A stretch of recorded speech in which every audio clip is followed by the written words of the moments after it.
Good evening, and welcome to this digitally enabled online budget committee meeting of the Council of the Municipality of North Perth, held on Wednesday, December 8th, 2021. I'm Councillor Alan Rothwell, Chair of the Budget Committee, and I'll call this meeting to order. I ask our clerk to note our starting time for the minutes is 7 p.m. We acknowledge that we are on the traditional land of the Anishinaabe peoples. We wish to recognize the long history of Indigenous peoples in Canada and show our respect to them today. We recognize their stewardship of the land. May we all live with respect on this land and live in peace and friendship. Tonight's meeting is being streamed live on the Municipality of North Perth YouTube channel and will be available there after the meeting as an archive video. Anyone who is invited to speak will be recorded and their voice, image, and comments will form part of the live stream. The chair and/or the clerk have the discretion and authority at any time to direct the termination or interruption of live streaming. Such direction will only be given in exceptional circumstances where deemed necessary. Circumstances may include instances where the content of debate is considered misleading, defamatory, or potentially inappropriate to be published. Thank you. Welcome to those joining us via the YouTube channel. Welcome to councillors, staff, and delegations who will be participating in this meeting. At this time, I invite your decorum over the course of the coming meeting. We have no attendance regrets, so we have all members of council here remotely. Let us move to item 3 on the agenda pertaining to pecuniary interest. For the benefit of those unfamiliar with our council practices, provincial legislation requires councillors with a potential pecuniary or financial interest in any item of at the council table to declare this interest and to remove him or herself from the discussions and voting on the item. In accordance with recommended protocol at this time, I invite all councillors with pecuniary interest, including those who have declared in writing, to verbally advise the chair in public session and to submit documentation to this effect in writing to the clerk. Councillors are further reminded that should a potential conflict arise during the meeting, they may declare and act at any point in the meeting. Just turning to our chair, clerk, do we have any pecuniary interest declared? So we're not aware of any, and just checking our yeah, so we don't have any declarations of pecuniary interest. Thank you.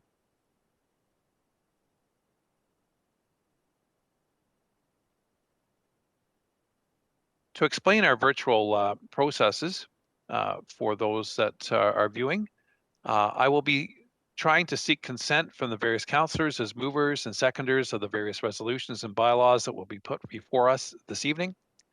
I will do this alphabetically, and should a councillor not wish to respond to the request, they may say so, and I will move to the next name on the alphabetical list. Regarding speaking to our business, councillors tonight will identify themselves through our conferencing technologies chat function. The clerk is assisting me tonight in maintaining the speaking order from that source. Councillors are allowed on their turn to deliver a primary question or comment and may make one supplemental. We will follow speaking order carefully, and any councillor wishing to have a second say will have to indicate again and go to the bottom of the list. That's consistent with the Robert's Rules of Order. Councillors are reminded that if I believe you are not audible, I will call on you. Councillors are further asked to maintain a mute state in the web conference until I've called upon you for a verbal reaction. Should any of your votes not show up in eScribe, I will call on you when things seem stalled to register a manual vote. And at that time, take yourself off mute, say answer yes or no on the motion, and then return to mute. Thank you. Regarding item number 4 on our agenda, I have a motion before me for the adoption of the agenda for tonight's meeting that reads as follows, that the agenda for tonight's meeting be approved. I'd like to call on Councillor Andreessen. Would you be willing to move that, Councillor Andreessen? Good evening. Yes, of course. I'll make that motion. Thank you. Thank you. And Councillor Anstead, would you second that motion, please? Yes, I would second that motion. Thank you. Okay, thank you. Any discussion? If you wish to participate, councillors, please say so in the chat window. And I'll just look there quick. Okay, we do not have anyone wishing to speak to that issue, so let's have that vote, please, Clerk Bearfels.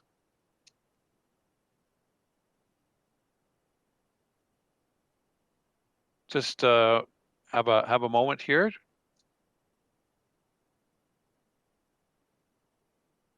We need to have a little bit of music, perhaps, while eScribe is coming up.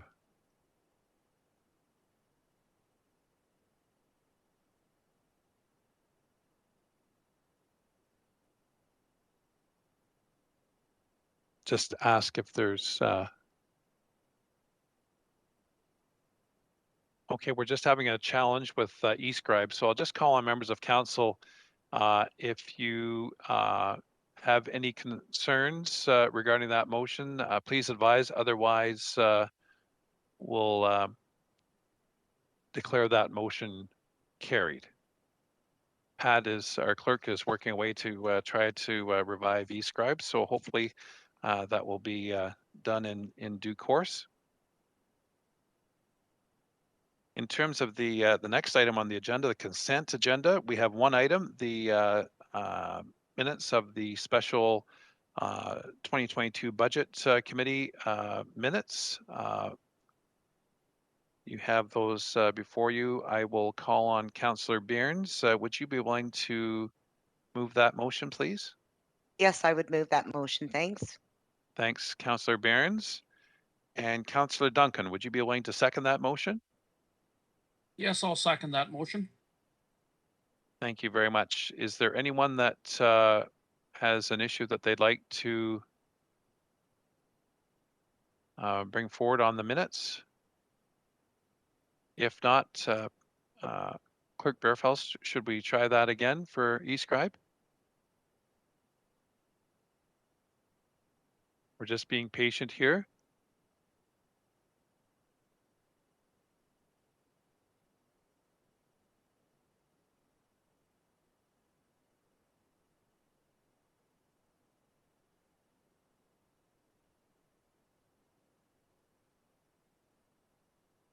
Oh, it's up here. That's a good news story.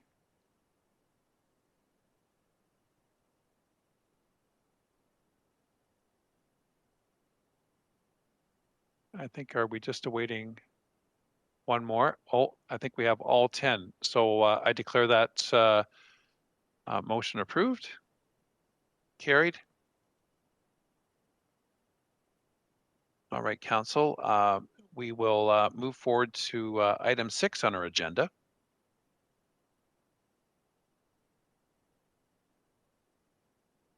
Just getting the agenda before me.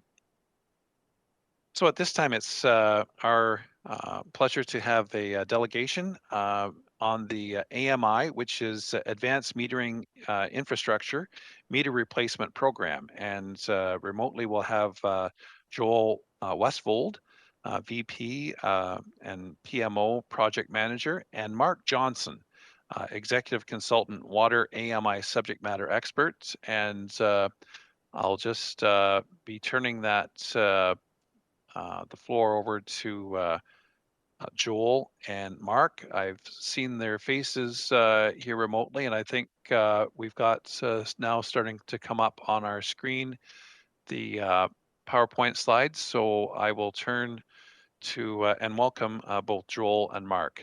Please go forward. Good evening. This is Joel Westwold. Mark Johnson actually will not be joining us this evening. My apologies for that. He is ill here, I'm afraid, this evening. So I will be going ahead and doing the recommendation report here on behalf of eSource here. So, Okay, so appreciate your time this evening here. And if you can move to the next slide, we'll just go over what we'll be covering here.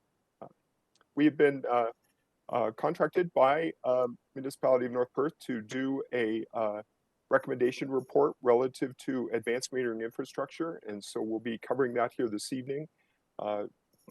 We've pretty much done introductions. We'll go a little bit of information on the project background, some of the options for AMI that were considered and discussed, kind of an analysis of the software associated with implementing an advanced metering infrastructure program, an analysis of the meters associated with that, an estimated budget around that, as well as the timeline, and then our recommendations based on that. I'm open for any questions or that you have throughout my presentation, so feel free to interrupt me at any time as appropriate if you have any questions here. Be glad to address those. Next slide. We've got those introductions, so we're good there. So one of the things that we look at and go into here with this is to look at what are the potential benefits of implementing an advanced metering infrastructure program here. And many are listed here, those that are both of particular interest to the municipality, as well as those that we see are common throughout the industry here as far as interest in that. A big one is for water utilities throughout North America is the early notification of leaks and high consumption, that you have that ability due to the amount of information that an AMI system provides to be able to identify potential leaks in the system, as well as high consumption before they get their bill. So you get ahead of that a little bit here. With the web portal, you have that ability to track your water usage as a consumer here, to know what your water usage is over time, and that helps also with bill considerations from that standpoint. It does alleviate some of the meter reading activities that you have from a drive-by vehicles that you're currently using here to do that here, that would no longer be necessary, as all of this would be automated through an advanced metering network here. You have many more reads that you'll be receiving. Normally, what these systems for water will track consumption reads daily as to hourly usage. So you'll get transmissions once, twice, 3 times a day, depending on the system that would be selected. But those reads that come through that are transmitted basically provide the hourly usage on the meter that's there. Versus today, where you're getting it here on a monthly basis. Here is the only read that you're receiving. Reduces trips that you need to take to deal with move-ins and move-outs, such that can be done by the information that you're receiving from the meters here, and that hourly usage information that you have, so you don't have to travel out to do those move-in and move-out reads. It easily enables you to kind of extend your meter reading to new growth areas that you have, whether those are within the service territory or if they're an extension of your service territory. There's the ability here to be able to pick up those readings more easily from that standpoint. And we'll talk about this in some detail here later in the presentation, but you do have the opportunity with a system like this to upgrade some of your older meters to new, more accurate meters that you would use in your system. Next slide. So with those benefits, you do have to take and install some things at a cost here in order to receive those benefits. You need to procure an AMI system, including network communications hardware, to implement that system. You have to go through a process to integrate the software as part of that system to your customer information system to allow for that automated billing to happen, so you can move those reads from the meter through the system here to the customer information system for billing purposes. You will have a replacement of the meters and or the registers and the automatic meter reading drive-by system to AMI radios so that you can communicate with those meters. And then if desired here, the implementation of a customer portal to allow for customer access to their AMI data is also necessary as part of the system. Just want to give you an overview, on the AMI options page here, relative to kind of how an AMI system works here. This is just a simplistic view here of basically you work your way from left to right.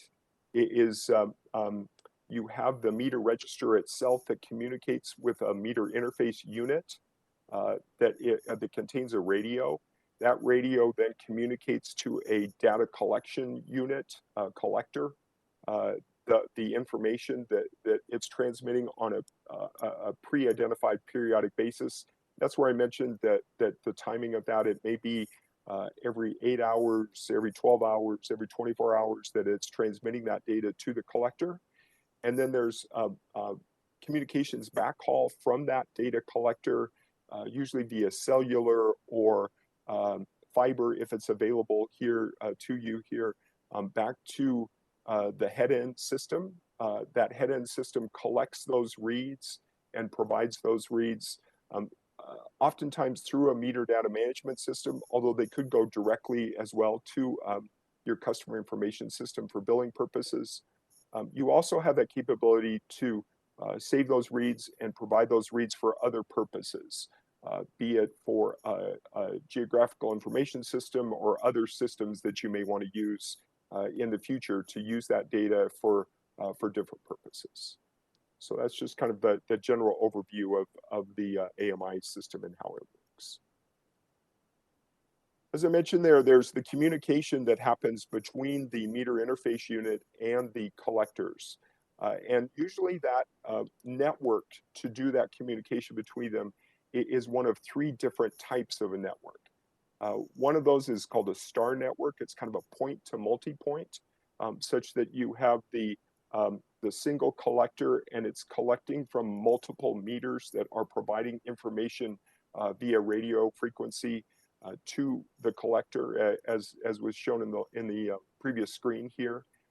That is a very proven technology. There's a lot of vendor options out there, including a particular vendor option that is kind of currently being used from an AMR standpoint now with Neptune as a potential supplier for you. They use a particular communications network called LoRaWAN for that communication, but that's one of the star networks that could be used. There are others as well. It does require network field maintenance. That maintenance could be performed either by the utility or you could contract with the vendor, the AMI system vendor, to provide that maintenance for you. Another option is what is referred to as a mesh radio frequency network. And in this network, the meters communicate their reads between each other. And then there's kind of a takeout meter that collects the different reads from the meter and communicates those up to a collector.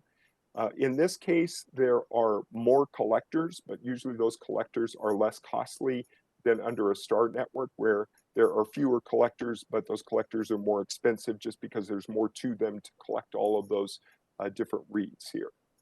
From a reliability standpoint, I'm not sure that we don't believe that the mesh network may be the best option for you at this time, because they work best when paired with an electric AMI system, such that for the water meters themselves to be able to communicate between them and to carry out that information doesn't work all that effectively. It works a little more effectively if you have an ability to communicate with an electric meter for it to carry out that information. The third option as far as a network is a cellular network to be able to take advantage of the existing cellular system systems that operate in your service territory. For those, there's no need for a network device or a field maintenance required, in that those devices are provided by the cellular carrier. But obviously, it does require that throughout your service territory, you do have good cellular coverage in order to get those reads and cover that. Next slide. And then, so that's kind of the network side of things. To talk a little bit about the software side of the system and what's included within that and to be aware of. As I mentioned before, that an AMI head-end system is necessary. That is a computer system that communicates directly to the meters and to the network devices to make sure that they are operating correctly, provides reports and information associated with that. Separately, The meter data management system is something, or an analytics application are sometimes applied. For smaller water utilities, we don't see that in all cases. Sometimes there may be the same vendor that provides the AMI head-end system may have a smaller, simpler analytics type of package that would collect those meter reads and allow for some sort of analysis of those, as well as providing those reads to the customer information system. So it simplifies things a little bit there. But it is necessary for you to integrate the system to the customer information system, so that there's that ability to get the reads from the AMI, from the meters through the AMI head-end system to the CIS for billing purposes. That also, the other important aspect of that, besides just getting the billing, is those systems kind of need to be synchronized between them, so that you're assured what the CIS identifies as what meter is at which location associated with billing is the same information that's within the AMI head-end system. So those systems need to communicate between each other to assure that their information about the meters is synchronous. As I mentioned before, another potential software application that you would want to consider is a customer engagement portal that provides information on consumption and leaks that it takes from either directly from the head-end system or from a meter data management or an analytics application. It provides that information to this customer portal so that the portal is available to customers to be able to see their hourly consumption. This is very helpful from a standpoint of billing and leak detection. And just to explain that a little bit, to give you a little idea of that, is from a leak detection standpoint, normally you only use water, when you flush a toilet or you turn on a faucet or that sort of thing. Leaks happen when you have more of a constant flow of water. And if you have a situation where you can now see hourly intervals of consumption, if you have some small baseline of consumption that you're seeing throughout, it's a good indication that there's some kind of leak there. And so with that ability, you can then notify customers of that for them to take potential action to identify where that leak might be and to correct that, to help them to reduce their bills and for the consumption that they would be charged for otherwise, as well as it just helps from a conservation standpoint relative to the water that would be used. All of these systems can be provided under software as a service type of an agreement, which would alleviate the need for the municipality to purchase specific hardware and to maintain that hardware. Oftentimes, those agreements also come with software upgrade responsibility. That would be the responsibility of the vendor that would be providing that as well. Next slide.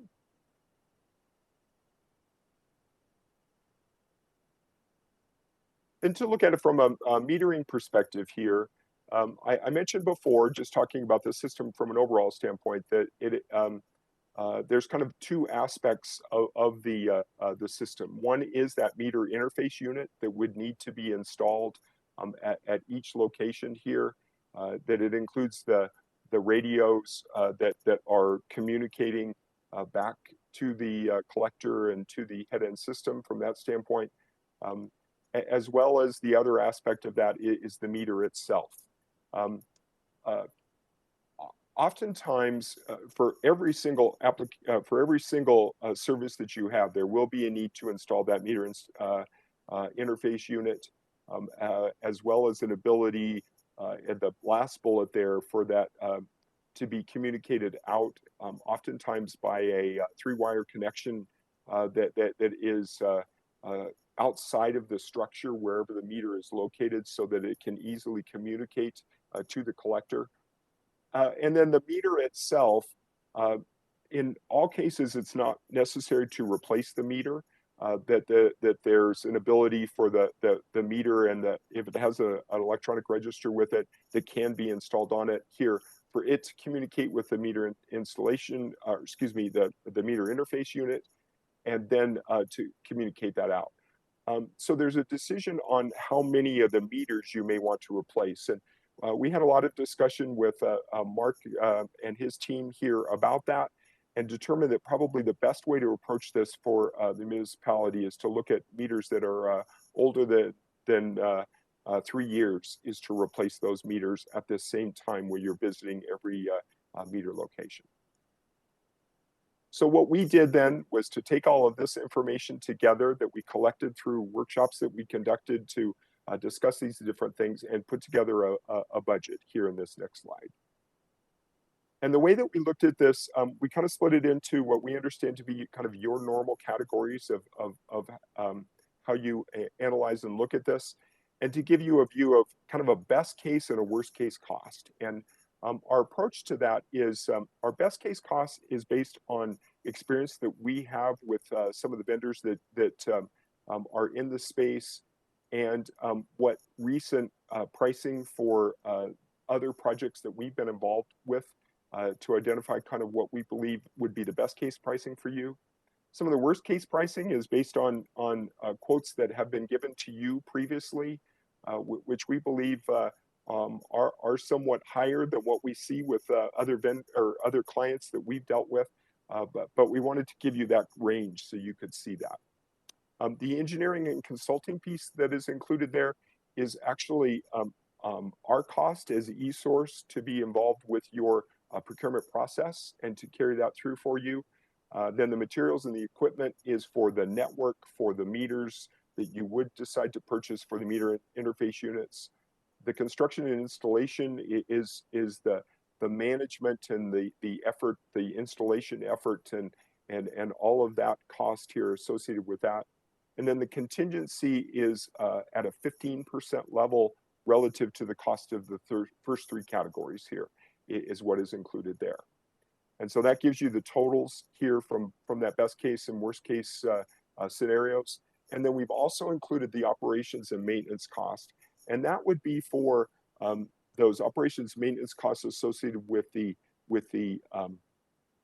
SaaS contracts, this software as a service contracts that you would have on an annual basis, as well as network maintenance that would go on, and some operations costs that are associated with just continuing to monitor the system, look at events and alarms that do come through, and that sort of thing. So next slide. Our view as far as a timeline, if you were to decide to move forward with this project, would be to be involved in the vendor selection and contract negotiations would be the next step, to put out a request for proposal, and then to receive proposals from vendors and evaluate those proposals, select the best one that you find there. We have a set process that we've gone through with a number of these procurements that we've done. So we would be assisting in that process with a set of requirements that we've kind of pre-developed that we'll confirm with the municipality's team to make sure that those fit for your utility, and then go through that process, and then help you all the way through your selection process with the evaluation templates and that sort of thing here, all the way through to contract negotiations. And then, and we would view that would take through about April of next year. And then the integration and testing of the vendor solution that you do select would be the next thing. And that's a process that would go around 5 months to get through that effort here to be able to have them ready. They do some design and configuration work up front to make sure that the system meets the needs of the municipality, and then there's integration with the CIS and that would need to take place. And then past that would be the deployment effort of the actual physical deployment in the field here that would happen thereafter in the and the view is that would take around 6 months to be able to do that for the size of your utility at this point. So with all of that, our view from a recommendation standpoint is that what we believe, and we've seen it a number of other utility clients that we've worked with, is that we recommend that you do move forward with the purchase of an AMI system. We suggest that the system that you look at would be a Star RF network, just based on our understanding of what would be best, what would fit best with your topography and your situation there, that would be the type of system we would suggest you look at. That we would also ask that you consider some of the software as a service, network as a service, managed service type of options with that, and those can be priced and analyzed to determine what would be best for the municipality. And then we would also suggest that you consider the customer engagement portal as part of that here to provide those real customer benefits here relative to that, and that you approach that at the same time. So that is our report. I'm open to any questions that you may have. Joel, thank you very much for your very informative presentation on this topic. And again, we will have our Manager of Environmental Services, Mark Hackett, speaking to the recommendation as in his presentation, which is a little later on in our agenda, 7.2. So he will speak to the issue of the recommendation, as I understand. I'm just looking at our chat. Are there specific questions, members of council, for our presenter, Joel? Mayor Todd has a question. Go ahead, Mayor Todd, please. Thank you very much for your presentation. My question is with regards to the suggestion or the consideration, at least, of a citizen portal to support understanding the water reads and meter history and so forth. I'm wondering if data sources coming and collectible by the entire system can be contributed to other portal systems. So if we created a single citizen portal environment that not just did water readings, but did ability to pay other bills, taxes, make requests of our physical operation systems, etc. Is there an interchangeability of the data that's being collected and made available for the purpose of import into another portal solution that's a little bit wider, perhaps, than what might be considered by you at this time? Yes, definitely. Very good question here is we're seeing more and more of our clients that are looking at it just that way, that they're looking for that broader solution. Many of the portal vendors that are out there do offer kind of those broader looks. There's also the opportunity, if the municipality already has such a portal otherwise, is the ability to kind of integrate this with that that portal such that it can be part of that for, and so the tie there from a utility bill paying to other types of services that would be there is to integrate that together is definitely a possibility and something that you would definitely want to consider. Thank you, Joel. Members of council, any other questions? Just while we're waiting, I'll have one question for you, Joel. Can you just confirm that it would be the user that would actually be paying to install this equipment at their place? Is there some sort of deposit, or how does that work? Can you, like, in terms of the technology that's resident in the dwelling or building? As far as I'm sorry, I want to make sure I understand what you're saying. As far as who is paying for the for that installation to happen, is that what you're questioning? Yeah, the actual technology piece that would be inside of the building, like, is there a deposit or something that's required for the technology to go into the residence or the building, or is? No, not commonly. Commonly, that would be a utility expense, basically, as outlined in the budget that I provided here, that would cover that installation. Now, I think Mark can address, what they're looking at from the standpoint of how they would pay for that, sort of thing, to be able to support that. But normally, those are utility expenses to cover that. Thank you very much. And just while I'm not seeing other questions, the other question I have, geographic wise, is this within only Listowel and Atwood are service urban areas, or is this also wherever we have a municipal well? Do you know that, or shall I wait and wait for Mark Hackett? Perhaps he could join in if you don't know that, Joel. Thank you. Yeah, I think what we looked at was to cover, you know, your entire service territory, whether or not that would cover the well sites outside. I'm sure that you could design the system to cover those if you wanted that coverage to be there. That would definitely be a possibility. When you get spread real wide, you know, to get a collector that may only be servicing a small number, you know, or one, you know, particular location here, there can be a bit of a question of cost benefit, you know, around that as to whether or not it's worth it or not to you. But the technology definitely can support that, and so then it's a decision there as to what you want to cover and the cost associated with that.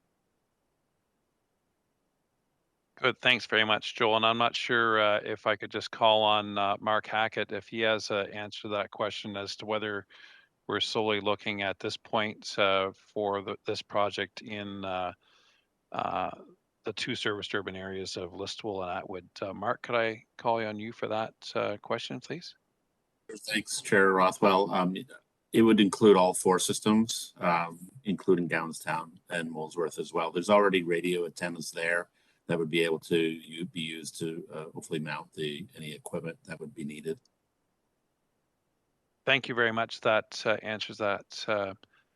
Without any further delay, then, Joel, I see no other questions from members of the council. So thank you very much for your time and the presentation, the thorough presentation, and the information and the letter of recommendation that we have in our package. And again, for council, item 7.2, we'll have our Mark Hackett, our Manager of Environmental Services, speaking specifically to the recommendation, as I understand. So thanks very much, Joel, and we wish you all the best. Thank you. Mark, you were raising your hand there. Did you have something before I left, or are we good? Yes, I was just going to say, Chair Rothwell, if you wanted, I could speak to that right now, and there's just a motion.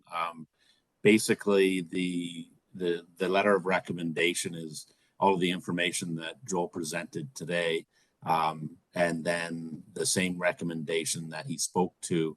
So we're really just at this point looking for council to accept the letter of recommendation as information. And if you wanted to do that now, then I don't have to go back to it if you wanted. Okay, I'm just looking at the clerk. We do have a resolution with council's permission. We will skip to the item 7.2 on the agenda, which speaks specifically to it's related to item number 6.1. So this is our recommendation that the council of the municipality of North Perth accept the letter of recommendation for the consideration of AMI water meter replacement program for North Perth as information. Just going through our list, Councillor Johnson, would you be willing to move that? Yes, I would certainly move that. And thank you. Mayor Kasenberg, would you be willing to second that motion? Motion seconded. Okay, is there any discussion, members of council? Just if there is, please put your question in the chat. If not, we will call the question through eScribe. By golly, there it is. Please place your votes.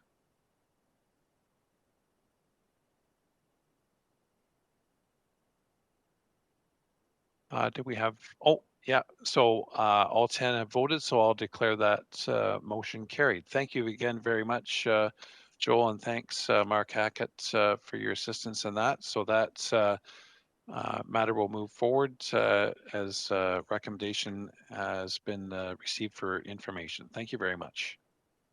Thank you for your time. I appreciate it. Bye-bye now. Thank you.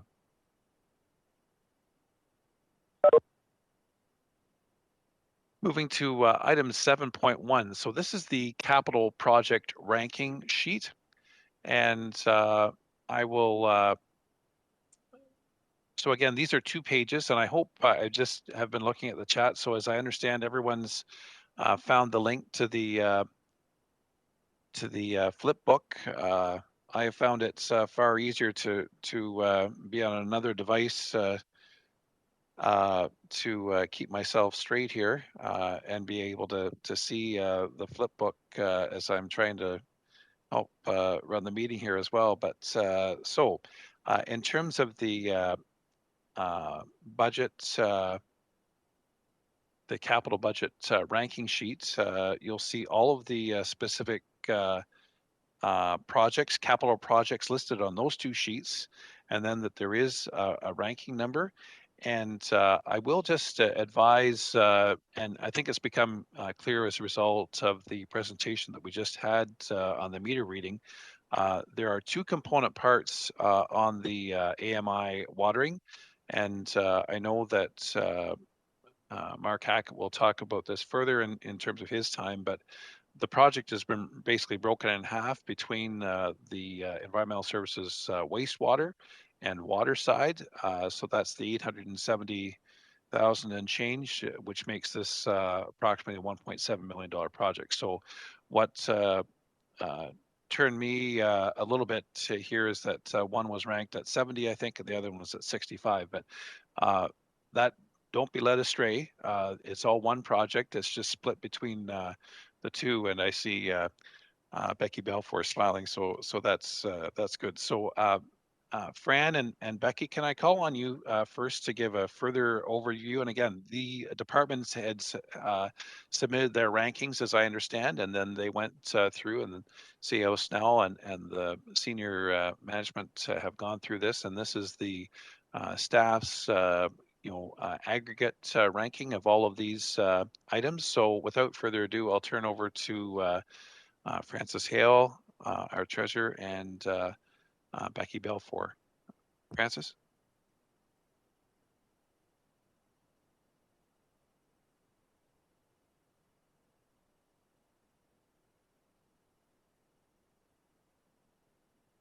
Checking, is Fran there, or? I can speak. I pushed the video instead of the mic. Sorry about that.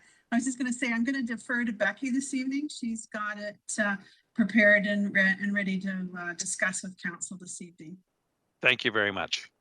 Becky, please go ahead. Good evening, everyone. I do apologize that you are having some technical difficulties with the flipbooks this evening, so I'm not sure. I hope everyone has it downloaded at this point and ready to go. So as Alan had referred to, senior staff each individually ranked their own projects based on the new criteria that council agreed with at the beginning of the budget policy process. And then we combined those rankings and came up with an overall ranking, and then reviewed it again just to make sure things seemed in line. So it's there before you. We kind of divided it into departments and gave the total dollars of the total costs of the projects. Pat, if you wouldn't mind putting, we were asked to put together a yearly capital budget comparison from 2019 to 2022, tentative budget. And Pat will put that on the screen for you. So as you can see, 2019, our capital projects were 18.1 million. In 2020, we were at 20.7 million. In 2021, we were at 19.7 million. And this year we're down to 16.5 million. So a good bunch of projects again this year, maybe not quite as high as in the past, but certainly have a great compiling of projects for people to do. And within reason, I think senior staff felt that they were all very doable and able to be accomplished this year with what's on the table. So, or partially accomplished. Some of them will be carryovers for 2023. And with our new budget software, you will get to see that transition. You will get to see the reserves coming in and the reserves going out. You will get to see the 5-year forecasting, all of that for the 2023 year. We will have this set up once the new budget software is in place next year. So that being said, Alan, you can carry on with the meeting if you like, or if there's anything else that you would like to talk about at this time. Good. Thank you very much, Becky. And Vice Chair Andreessen and I certainly appreciate the work that staff did to put that last table together in terms of showing some historical context in terms of capital projects, which are very important. And as not only did you provide that overall number, you did show us the carryover and new projects sort of breakdown as well. And council members know that there was, obviously various and sundry reasons why some of those projects had to be carried over.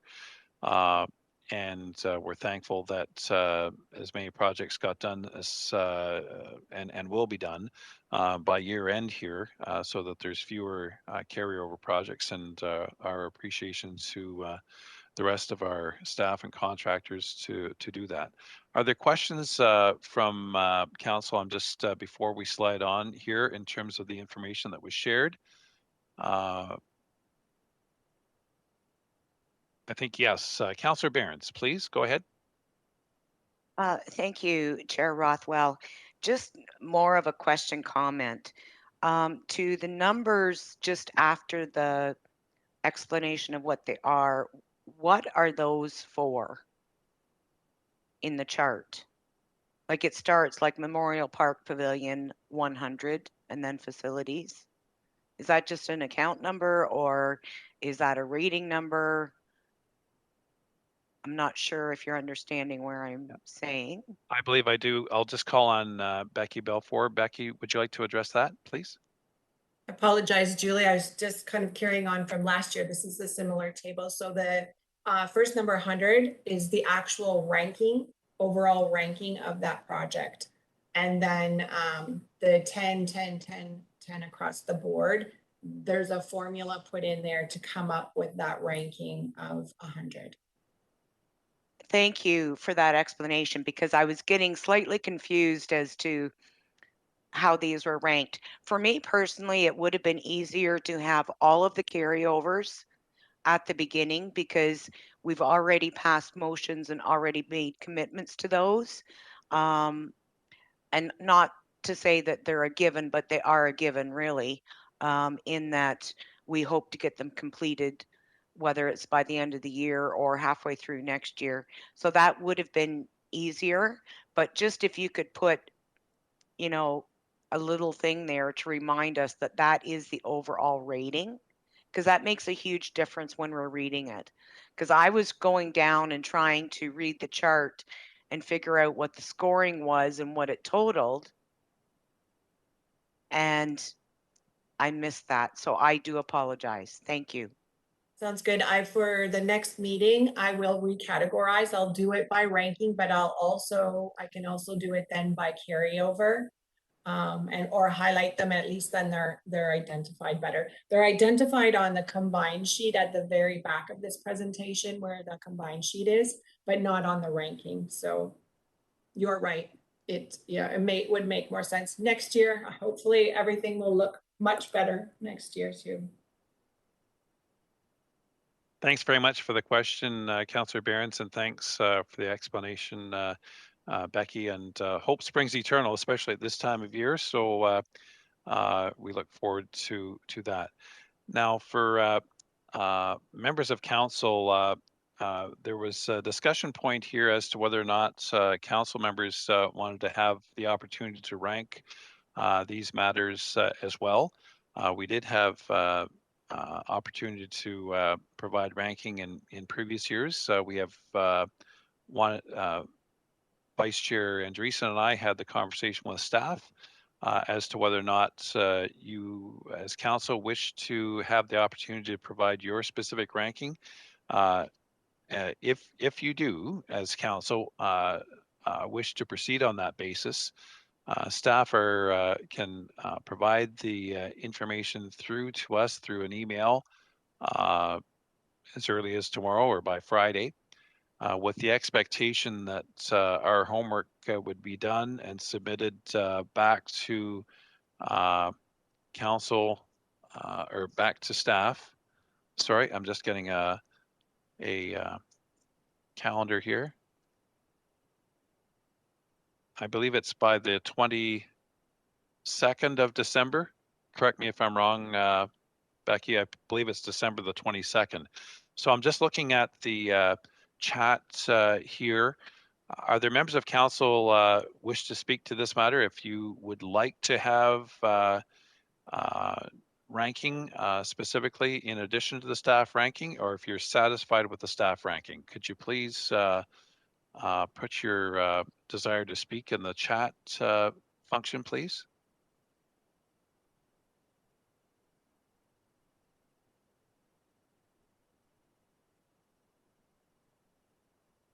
There's Mayor Todd has made the suggestion if we could revisit by the end of the meeting, and perhaps there's merit in doing that. So just with, I'll just rely on our clerk Pat to assist me with that, waving her arms to make sure that I'm not closing off before we get back to that. So with council's understanding, we will come back to that just after item 7.7. And I guess it's prior to item 8 on our agenda. So we will revisit this, but without further ado, we will move to item 7.2. So that's environmental services. Manager Mark Hackett. Mark, I know you'll have more to say about the projects. We've heard from you already, but you're welcome, sir. Thank you, Chair Rothwell and Council. I thought I'd go over a couple things here. The Environmental Service Department has 3 sections to it: the Solid Waste Division, the Water Division, and the Wastewater Division. And I would go over the projects from 2021, and then after that, I'll individually go through the project sheets for each of the projects proposed for 2022. So in the Solid Waste Division, we just had 1 project last year, and that was the landfill loading dock, which was installed so that we were able to load mattresses and box springs onto a 53-foot trailer at the Alma landfill, and we will see definitely see some operational savings from that in the years to come.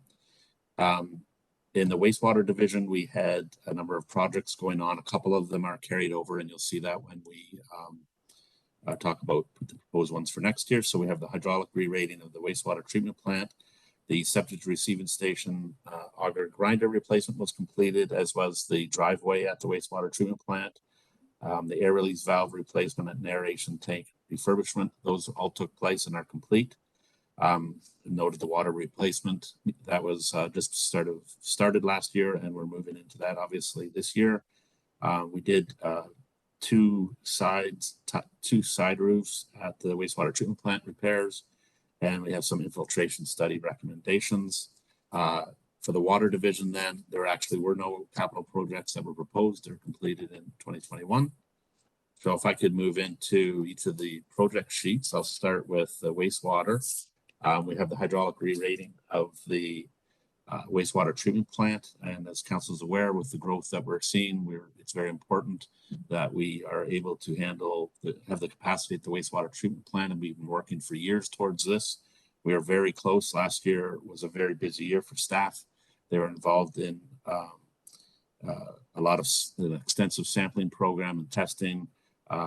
There was modeling done by our engineers. So they have prepared a presentation for the Ministry of Environment, Conservation and Parks.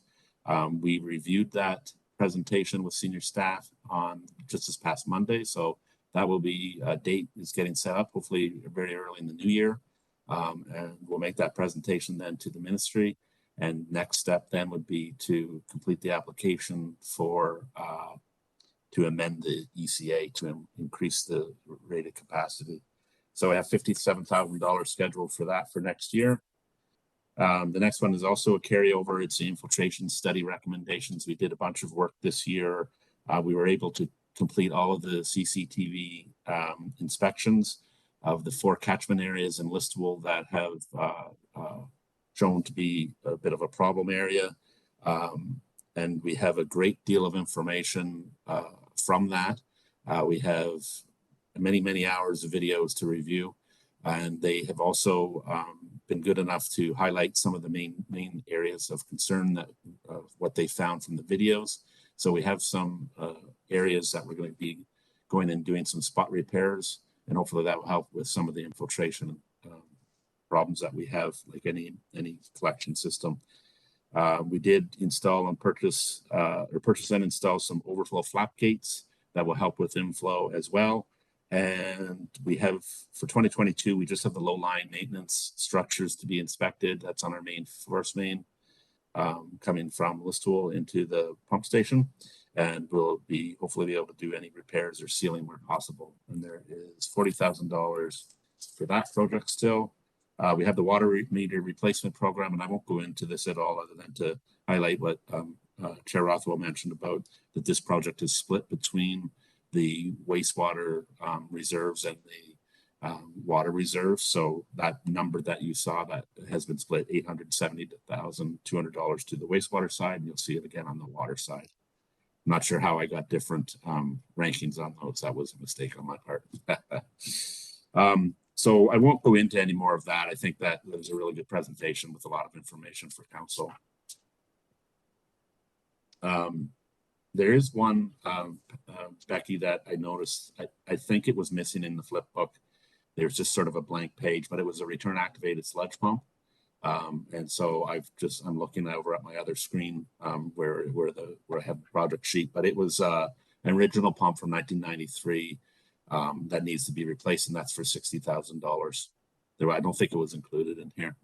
The next one is for some additional roof repairs at the wastewater treatment plant. So the original admin building and garage are in need of some repairs also, and have $80,000 budgeted for that.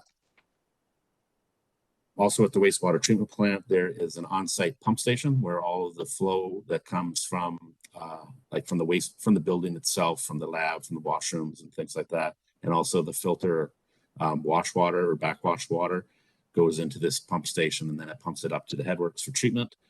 That's again is original, and we are looking at replacing the pumps there and the associated piping and electrical controls.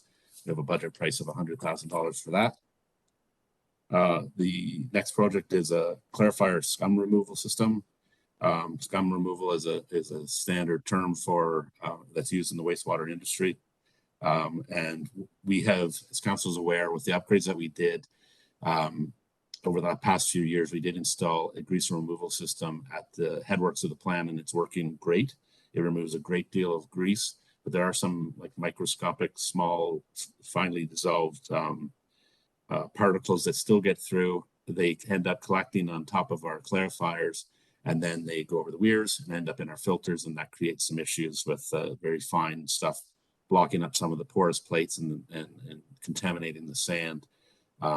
So what this is basically an arm system that's on the clarifiers. It spins very slowly around and it collects any floating materials on the clarifiers, and then it drops them into a hopper, and then they're pumped up to the digester where they're treated there. And this will hopefully help with the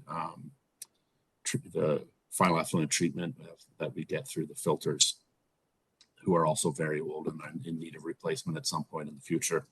So that project is roughly guesstimated at $700,000. We've been talking to the engineer about that, and that's sort of the number we've come up with. And finally, at the wastewater treatment plant, we have a Headworks fan system. We've been experiencing with the new Headworks building some H2S or hydrogen sulfide issues up there. There is a ventilation system there that's actually quite robust.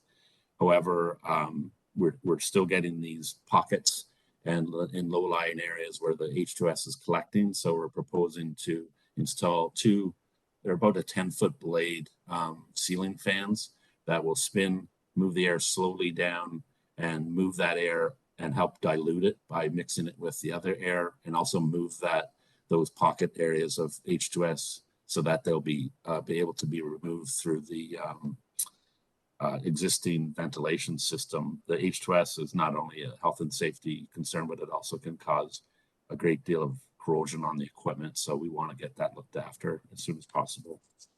That is it for and that was $50,000. That's it for the wastewater. The water side, again, you see the first one is the water meter, and that's the other half of that project on the water side. That's another 870,000. And the final project there is for well number 4 inspection. So we have a well maintenance inspection plan that rotates through the 8 wells that we have and throughout the municipality. So each year we take one well out of service and do pull the pump, have a look at all the components. We do a downhole video of the casing to make sure everything is good and put it back in service. And so this year it is well number 4 in listable turn, and we have that scheduled for $80,000. So that is the projects. There are no projects scheduled for the landfill at all. So that is my presentation. I can take any questions. Thank you very much, Mark, for your presentation. Just looking for council. Are there any questions of Mark Hackett on the water and wastewater side for environmental services? If not, thanks very much. Very clear and in your presentation. I appreciate that. And thanks again for confirming what I had found out is that the split between water and wastewater for that exciting new project. So thank you very much, Mark. Yep. Mayor Todd, there's lots of paper up here. I wonder how you do this on a really busy meeting. So item 7.3, administration, calling on Chris Snell now. Chris, go ahead, please. Thank you, Chair Rothwell. Good evening, Council. Just similar to Mark, I'll just quickly run through the projects completed in 2021 and move on to the carryovers and new projects for 2022. So projects completed in 2021 were the compensation review, and this is not our traditional large compensation review, but did involve both council and firefighters, which council will be seeing the results of hopefully shortly. Community safety and well-being plan, the Alma Logan social space and the new library and childcare center, the organizational review, and HR strategy and retention plan. Projects that will carry over and will continue into 2022 would be the Northeast Master Plan, the community-wide greenhouse gas emissions plan. We'll be moving into the implementation phase, the facade improvement program, as well as the council dashboard. And really, we are waiting for sort of our some of our new softwares to become in service, and then we'll be creating a dashboard using the information coming from those products. I noticed in my summary, the first project dealing with the GTD trail improvements was missed in the summary. But the first 2 projects are projects, well, basically I'm gonna start off by saying just admin includes the CAO, Human Resources, Economic Development, and Police. So just keep that in mind. But the first 2 projects, the GTD trail and the downtown park space and public art, have both been projects that we've applied for funding through 2021, are still awaiting announcements on those projects.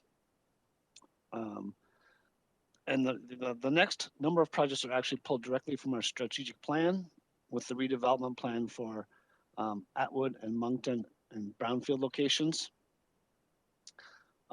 The labor market youth attraction program. The other 2 certainly we've talked a lot about around recently around the succession plan and HR program enhancements. And the last one, as council is aware, was a direction from council to looking at redeveloping the Binning Street area. So I'm just at this time calling that the Binning Street area master plan.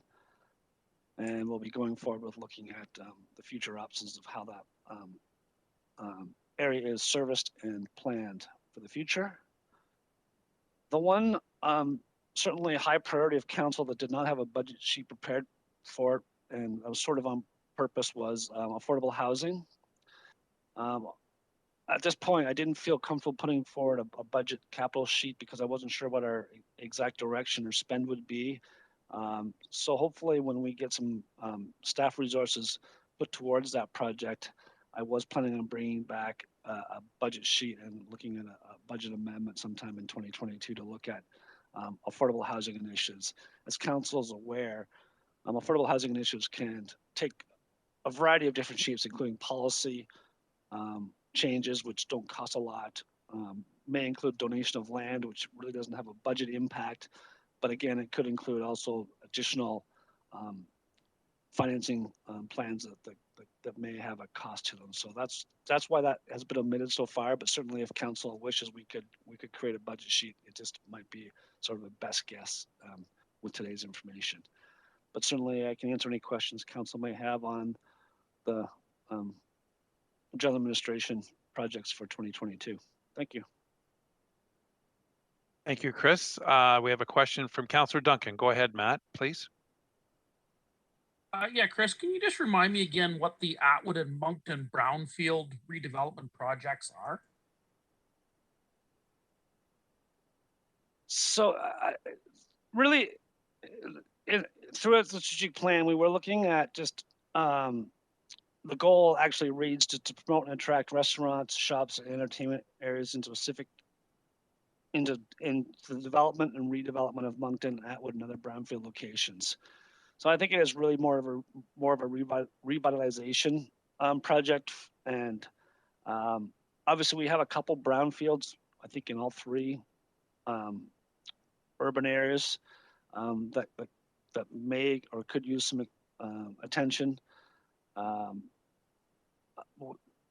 again, this may be a bit hard to put an exact budget to. Obviously, we're not going to be redeveloping these properties ourselves, but we're looking at planning policies and economic development initiatives that could maybe entice these brownfields to be looked at. But really, I think the initial thing is we'd be looking for just some consulting work this year to see what municipalities can do to make these properties more viable from a development standpoint.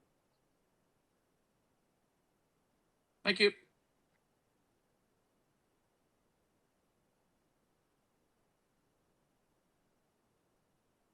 Sorry about that. Councillor Andreessen, go ahead, please. Yes, thank you. Through you, Chair Rothwell. I just want to thank CAO Chris Snell for his presentation on the administrative budget.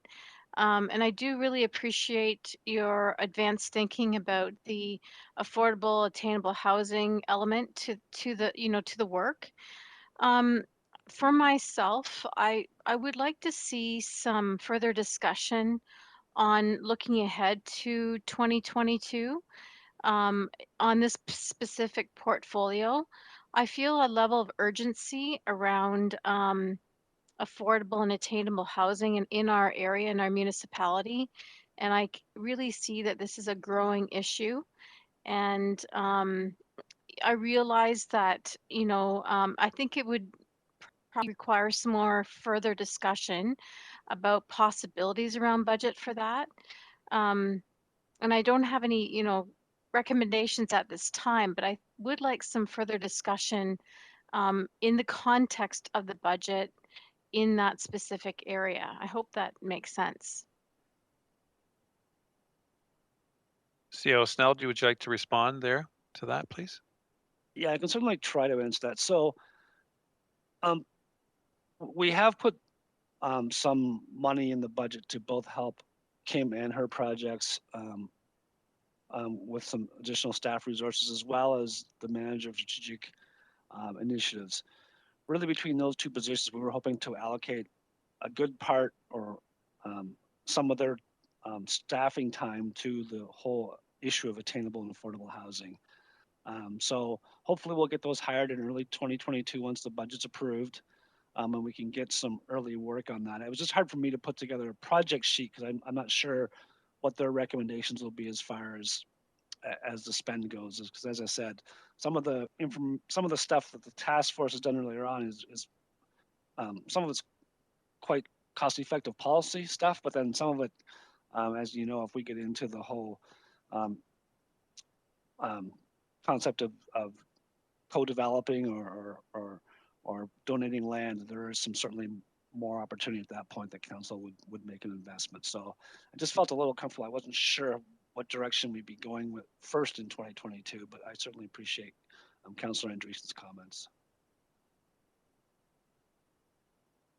Thank you very much, CEO Snell. I'm just, this may not necessarily be fair, but I'll just do it anyway.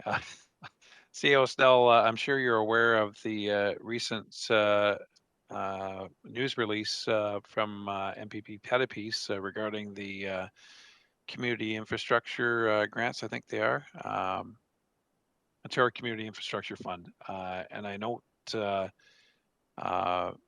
North Perth is slated to receive 934,703, which is more than double what was the grant received in 2010, which was 410,334.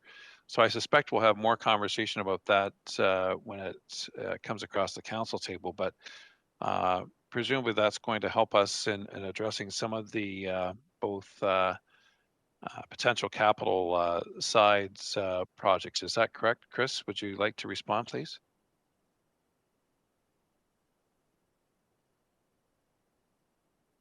Yes, thank you, Chair Rothwell. Certainly the announcement was made today, so we haven't had a lot of time to talk together as a team and how it will affect it. But yes, it will certainly help both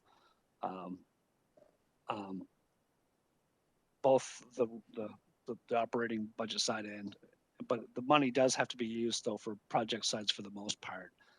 There are some opportunities with this OCIF announcement, but I myself are still looking through some of those details and how those can be worked out. But I understand there is even a potential for a staffing component up to $80,000 to be used through the OCIF fund at this time. Thank you very much, CEO Snell. I'm sure we'll have much more conversation about that, but hot off the press. So just in case other members of council didn't hear about that, I had just heard on my way here today, as a matter of fact. So thank you very much. Any other questions for CEO Snell on the administration side? I'm not seeing any. No, thanks very much, Chris. We're going to move forward to item 7.4. We'll call on our Director of Finance and Treasurer, Frances Hale. Please, Fran. Good evening, Chair Rothwell, members of council.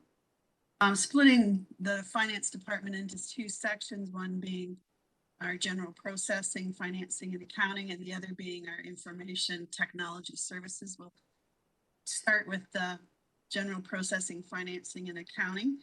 And our focus has been on new software applications. Last year being this year, 21 and 22, it will continue.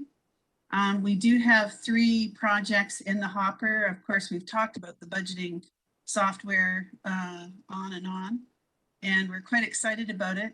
The delays have been with establishing a new general ledger accounts, which we feel will have a lot of benefits in the future. It might be short-term pain for long-term gain.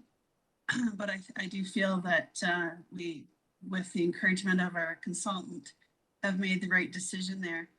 Trying to look at the half full cup for the delay, I do feel that doing our budget this way for 22, being the, as we call the old way, will give us an opportunity to see how it transitions to the new format. And I think it'll be a better not only for staff, but for council to see the transition and that you can get your bearings on what we normally have done in the past to what we are doing in the future. So trying to look at that being the half full cup. I think it will have its benefits, and doing the multi-year budgeting not only required, but will give us a much broader planning base to work with. I'm quite interested and excited for that. We also have the maintenance management system, and Leanne Marks is working very diligently on making opportunities for a lot of applications for this particular software. And it's not totally been implemented, but certainly I know most of the departments have had some aspect of their operations being affected by that particular software application. And of course, our accounts payable paperless project, I only see it being a fantastic opportunity for some efficiencies, not only in the circulation of invoices, the approval of invoices, the processing of them, and ultimately then the storage of them and accessibility. We have had an RFP out. We have 3 candidates that we're looking at and are going to be interviewing in the second week of January. And there's lots of possibilities. We're talking to our colleagues in Huron County and in Mary Bruce area that have had applications similar. And there's, I think, going to be quite an improvement in that process for efficiencies. Our development background study was completed in 2019, and last year I approached the consultants because it was in our budget to look at. And after some discussion, it was decided that it wasn't the right time, that they wanted to shake out what the new legislation was really going to mean for North Perth. Some of it was more applicable to the larger municipalities. And so therefore we did not proceed with that. But as the NEMP project is unfolding and we're getting more significant numbers, I think that definitely will be one area, if not looking at the whole asset management development charges background study, that we would be definitely looking at that one piece to see whether any amendments were necessary. As part of the IT governance for 22, we've already gone to them with regard to the payroll HR solution. There's a lot of reasons why this is a positive project for 2022. And the integration will relieve hopefully three software applications into one integrated one, and provide a much more stable, useful product for all staff.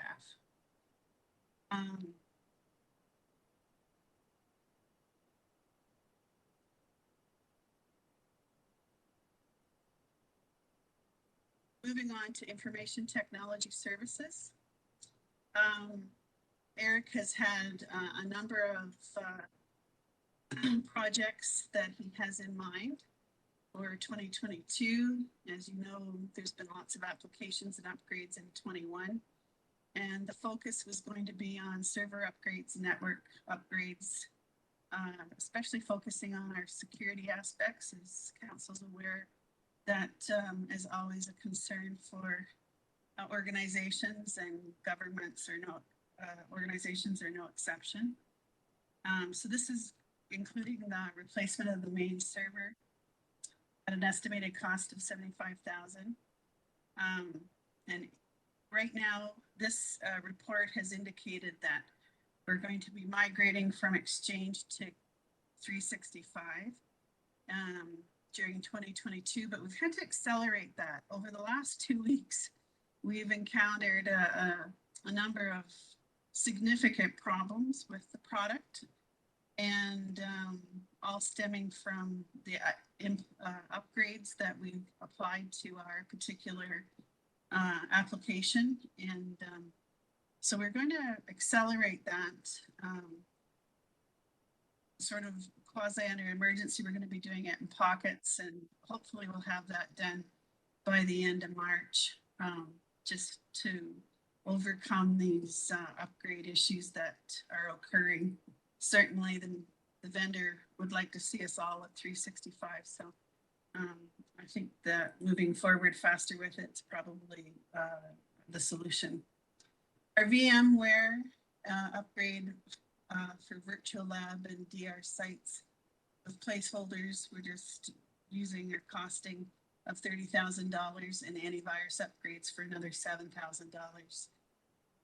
Now, having said that, the whole network needs to be reviewed and upgraded, and I don't have a costing sheet for you. We've looked at a number of solutions. When I say we, Eric has, and we just haven't come to anything that we feel at this time is worthy to bring to council in that the pieces haven't come together. So that definitely will be something that we'll be bringing to council in 22 just to get it started.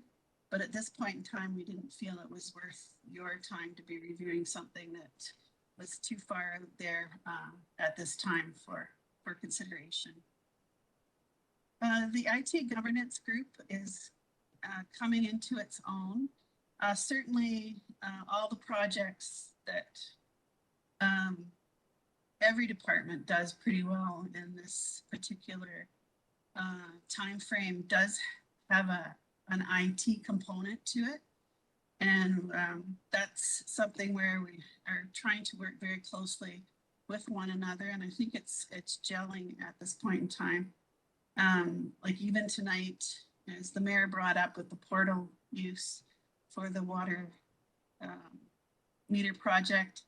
I mean, I think this is that very highlights the reason why communication among the departments is very significant, keeping in mind that everything is coming back these days to a technology element, and of course always financing too, but certainly the technology element is in most projects that we take on today. The water tower situation, we've made no headway with that. But the need is still there, and our water department at environmental services certainly would like us to get that equipment out of their water tower. And it's not the right place for that kind of equipment, as you're well aware. So if there's anything else that I can answer any questions to with regard to the projects, I'd be more than happy to do that. Thanks very much, Fran. Looking for any questions from members of council, please use the chat function. Just while we're waiting for those, any questions to come in, I just want to confirm, Fran, when we talk about DR site and so on, I presume that's disaster recovery? Yes, it is. Is that correct? All right. Yes. We love acronyms and so on, and I get most of them, but we pray that we don't have too many of those disasters, so we don't talk them quite as much as we talk about IT, for example. So thanks very much. I'm not seeing any other questions coming from members of council. So Fran, thanks very much for your presentation of the finance sector. That's item 7.4. So council, we're sitting at 8:23, and hopefully we'll be able to move forward here with appropriate timing. So item 7.5, so we'll call on our manager of programs, Amy Gango. Amy, welcome, please. Thank you, Chair Rothwell, members of council. The program department capital overview is very brief. We had one project in 2021, which was completed, just completing some last minute, or not last minute, some items in the early hour room at St. Mary's Child Care Center. Those have been completed, and it has allowed us to offer begin programs in September when we were allowed to reopen those programs. So that was very nice to have, and it's been very nice to see that being used. We do not have any, the only capital projects that we have is we will be working with the finance department to see for options for program software, child care attendant software, accounts receivable, those systems, working with them to see if we can find some ways of providing this service in a more efficient and effective manner. So we'll be contributing with the finance department on that. And as well, just providing our support to any of the departments, as well as the facilities department for their capital projects. That's all I have. Short and sweet. I do see a question. No. Hold on here. No questions here. Sorry about that. So you get off the hot seat very quickly there, Amy. Thanks very much for your presentation. So item 7.6, the combined capital budget. I believe I'm going to call on Becky, for this one. Is that correct, Becky? And if I'm incorrect, perhaps it's with assistance from Fran and Chris. So I'll start with Becky, please. Again, everyone. So the combined sheet, note that I did highlight the carryovers for you. Pat, it's right at the very back of this flip books. What's the page numbers of the flip books? Sorry, page 164, 163, 164, 162, 163, 164, sorry. Thank you. So here we did highlight the carryovers for you to see. The very back page, note that the carryover of projects, money already committed is 7.4 million. Projects for 2022 is 9.1 million with a total of 16.5 million as previously noted in the beginning of the presentation. So you can see the breakdown of each one of the projects, and that's sort of the recap. Nothing too major there. Once again, if you decide to go ahead with the ranking, I will sort this accordingly for you when you're doing your ranking system.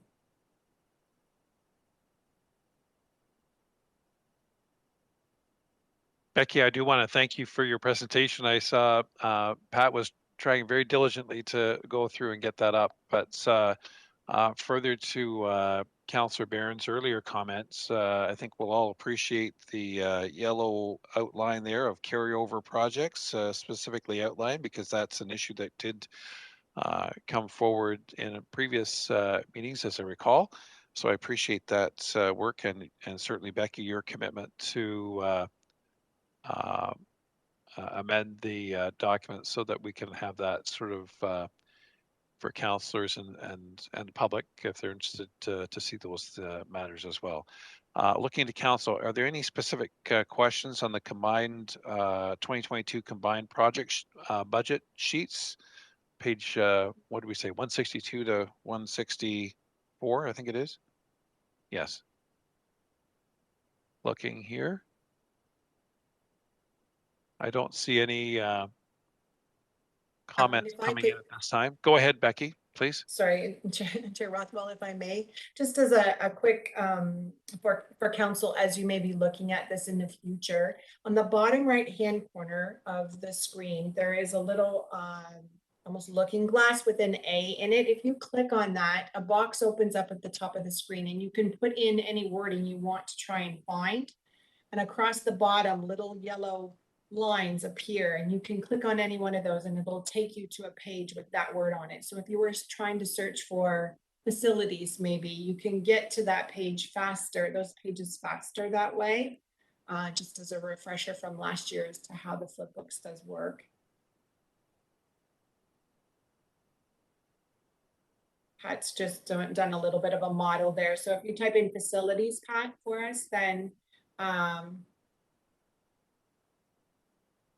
yeah, and type in facilities there.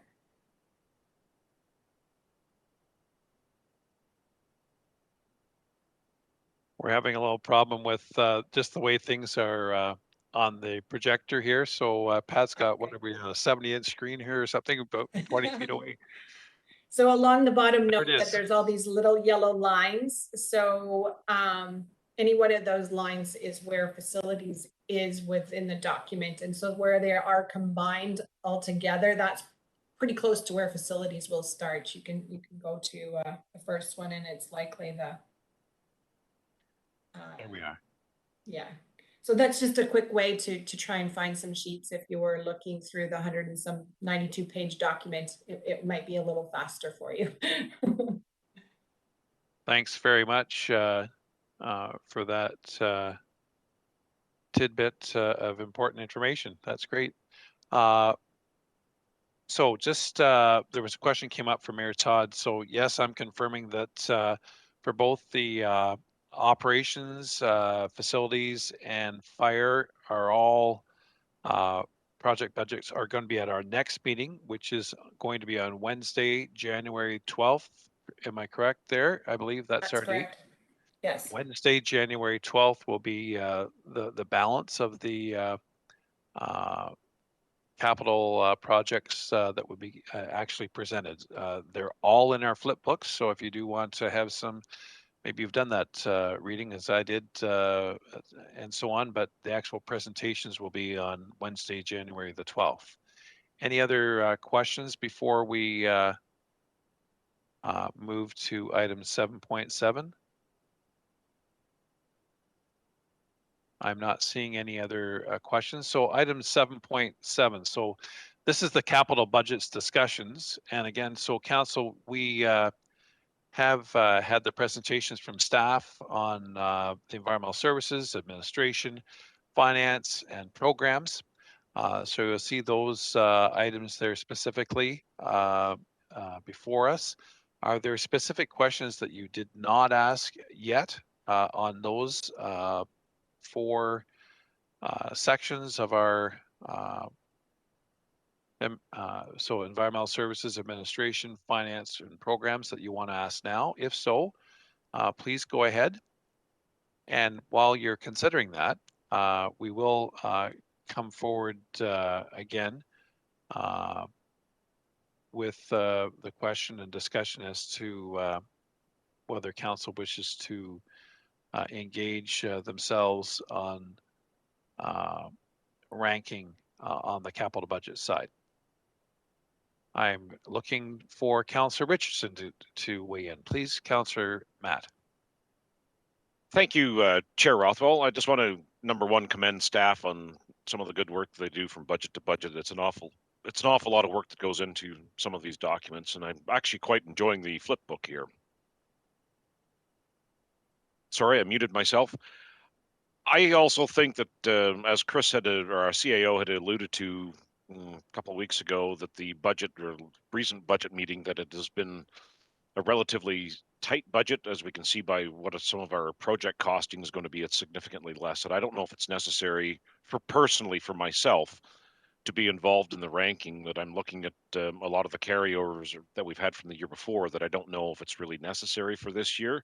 I am quite satisfied with the staff recommendations for projects going forward in 2022. That's my 2 cents. But thanks to everyone for a great job so far. It's a ton of work, and kudos to all. Well said, Councillor Richardson, and I appreciate your comments with respect to your feelings. The balance of council, do you wish to weigh in on providing rankings, or are you satisfied? I note that Deputy Mayor Kellum is satisfied as well. You don't all have to weigh in, but if you don't, I'm going to, Mayor Todd is satisfied. I'm going to take it that we are satisfied now, and Councillor Ansett has no issues. So I'm, there we are. Yes, we're staff ranking, happy with that. Councillor Duncan and Councillor Andreessen's fine with this. So again, there was some discussion points and without moving forward, as Councillor Andreessen mentioned, and CAO Snell agreed with respect to the affordable attainable housing piece. That's going to be a clear issue of concern, as we the last council meeting, we requested staff for a report on that very issue, as well then as to whether or not we're going to see any potential amendments in terms of any other further capital projects. We'll wait and see how that plays forward. So, all right. So I think we've answered the question with respect to there will be no specific homework for council with respect to rankings. We're satisfied with the staffing there, with the acknowledgements that I believe Becky had said that we're going to see a modification in terms of the ranking sheet, correct, Becky? Further to Councillor Barron's question in that respect. And again, it was a bit of a question that I think we all had there, because when we look at those 4 or 5 different columns, I think it's 5 different sectors. They're I think graded out of 100, so 100 be 100 that's there would be 100%. I take it, but when you look at the actual numbers, they don't necessarily get you to the full 100. So that being said, I'm sure there's reasons for that, and we'll look forward to that further conversation. So without further ado, as time's ticking along here, item 8, council direction. And I take it on that we've had, in terms of the discussion point, council does not wish to have specific work with respect to council ranking on capital budget pieces here. However, homework will be provided through from staff with respect to some of the questions that we had outlined. And we do look forward to the January 12th budget presentation meetings with respect to capital on the other matters in terms of fire, operations, and facilities, I believe. That would be on Wednesday, January the 12th. If there's any questions, we can, just looking here on the chat, I don't see any further questions. So council, we're going to move to item 9 on the agenda. So this is the confirmatory bylaw. And again, just wait for a quick moment here.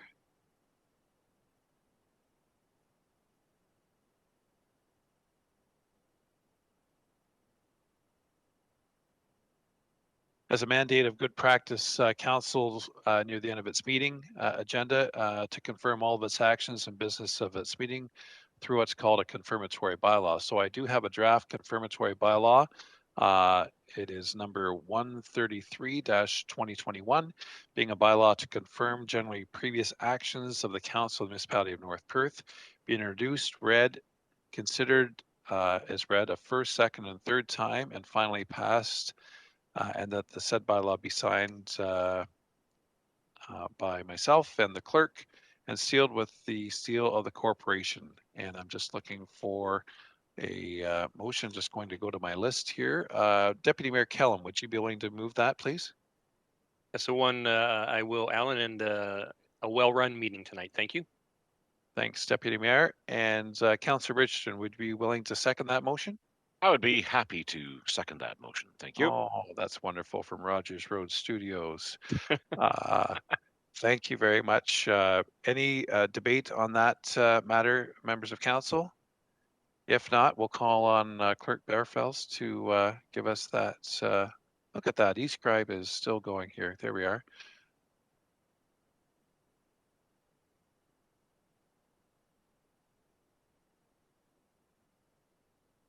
I think we're just waiting for one more.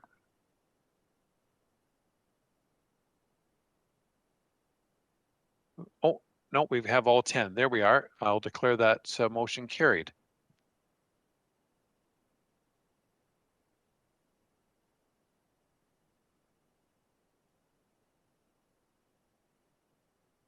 So now this is the event we've been waiting for as we've come. I do have a motion before me that the council, the municipality of North Perth meeting adjourns at 8:35. No, is that correct? Is that the correct time up there, Pat? Oh, 8:38 on the screen. There we are. 8:38 p.m. to meet again for general council business on Monday, December 10th, 2021. I'll look to a Councillor Seiler, please. Would you move that? Yes, I would. Thank you. Thanks very much, Councillor Seiler. And Councillor Andreessen, would you second that motion? Yes, I'll second that motion. Thank you. It's non-debatable, so we'll just call for the question, Madam Clerk.